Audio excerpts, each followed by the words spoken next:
हमने उनसे सिर्फ 6 सीट मांगा था। हमने उप मुख्यमंत्री का पद नहीं मांगा, हमने मंत्रालय का पद नहीं मांगा। हमारे तो 5 MP जीत करके आए थे। जिनके कुछ नहीं जीते उनको बैठा करके, उनको कहा जा सकता है कि सीने पर चढ़ा करके, सर पर बिठा करके कहा गया कि ये साहब हमारे उप मुख्यमंत्री होंगे, सरकार में आएंगे। तो मुसलमान क्या करेगा? झुनझुना बजाएगा।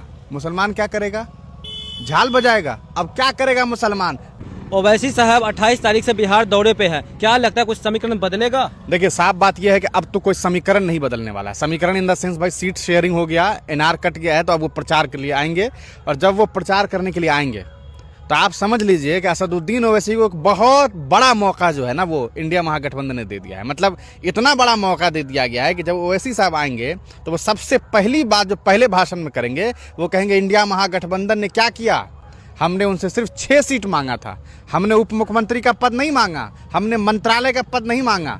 हमारे तो 5 MP जीत करके आए थे। जिनके कुछ नहीं जीते उनको बैठा करके, उनको कहा जा सकता है कि सीने पर चढ़ा करके, सर पर बिठा करके कहा गया कि ये साहब हमारे उप मुख्यमंत्री होंगे, सरकार में आएंगे। तो मुसलमान क्या करेगा? झुनझुना बजाएगा। मुसलमान क्या करेगा?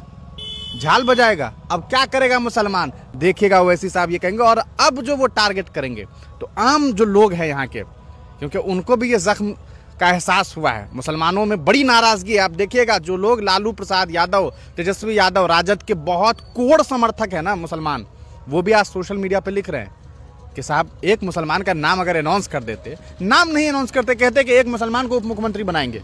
अरे इतना कहने में क्या जाता था? तेजस्वी जी को किस बात का डर है? राहुल गांधी को किस बात का डर है? वैसे तो बात करेंगे कि हम कास्ट सेंसस करवाएंगे, हम ये करेंगे, वो करेंगे। आपने टिकट बांटा, उसमें वो हक नहीं दिया, परसेंटेज के हिसाब से मुसलमानों को टिकट नहीं मिला। लेकिन दूसरी बार जब उप मुख्यमंत्री बनाने की बात कर रहे थे तब तो आप कह सकते थे।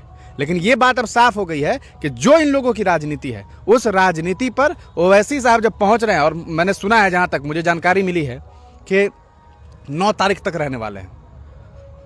9 तारीख तक रहेंगे, 10 दिन ओवैसी साहब बिहार में रहेंगे। आप समझ रहे हैं क्या से क्या हो जाएगा? महागठबंधन काउंटर करते करते करते करते, भाजपा की बी टीम कहते कहते दांत खिसिया जाएगा। देखिए क्या होता है, बाकी तो वक्त बताएगा।